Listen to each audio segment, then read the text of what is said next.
Nauwi sa pamamaril ang inuman sa Sampaloc, Maynila. Nagpulasan ng mga tao nang may magpaputok ng baril. At sa kuha ng CCTV, makikitang tumakbo ang isang babae kasunod ang isang lalaking nakaputi na sinasabing nagpaputok ng baril. Patay ang isang lalaki dahil sa tama ng bala sa ulo at katawan. Iniimbestigahan pa kung miyembro ng Philippine Coast Guard ang biktima. Ayon sa pulisya, nagkapikunan ng suspect at biktima kaya nauwi ito sa pamamaril.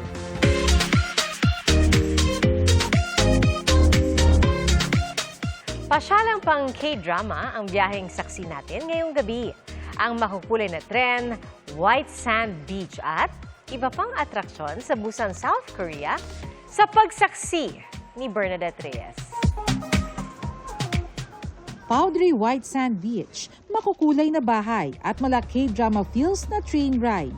Ilan lang yan sa pwede mo ma-experience sa Busan, South Korea.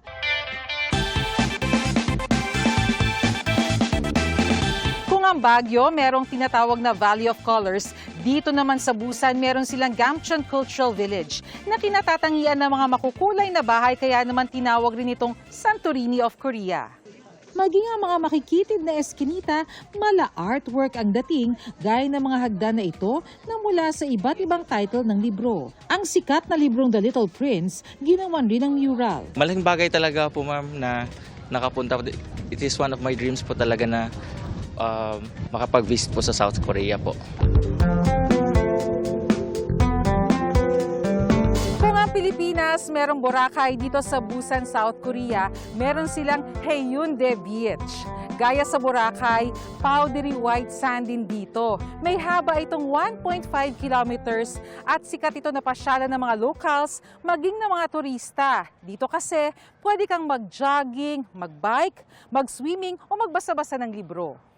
Pero sa tawid lang ng beach, aakalain mo bang may urban skyline ng Busan na hitik ng restaurants, cafe, shops at hotels? Kaya kung ayaw mo na magbilad sa araw pero beach is life, pwede mong pagmasdan ang ganda ng Haeundae Beach mula sa third floor nitong Ren Deja Vu Cafe habang umiinom ng latte o ng all-time favorite ng mga Koreans na iced americano. Ito yung sikat na Blue Line Park dito sa Busan. Marami rin mga turistang nahahalinang magpunta dito dahil bukod sa beach train, meron ding sky capsule na maaaring sakyan ng mga turista para ma-enjoy ang scenic coastal view ng Busan.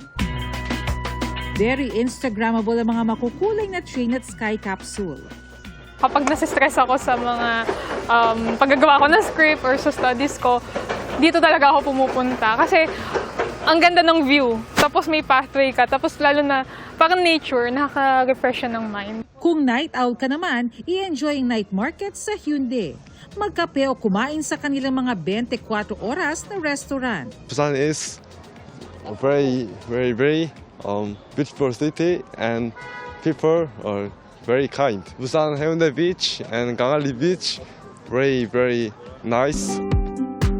Kailangan ng visa para makapag-tour sa South Korea. Pero visa-free naman ang Jeju Island para sa mga Pinoy. Mula rito sa Busan, South Korea, Bernadette Reyes para sa GMA Integrated News.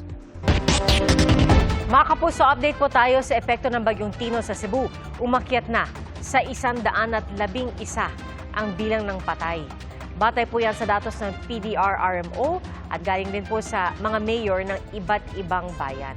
Pinakamarami pa rin nasawi sa Liloan na sinundan ng Compostela at Cebu City. At mga kapuso, salamat po sa inyong pagsaksi.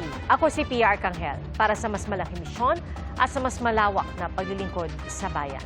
Mula sa GMA Integrated News, ang News Authority ng Filipino. Hanggang bukas, sama-sama po tayong magiging saksi! Mga kapuso, maging una sa saksi. Mag-subscribe sa GMA Integrated News sa YouTube para sa iba't ibang balita.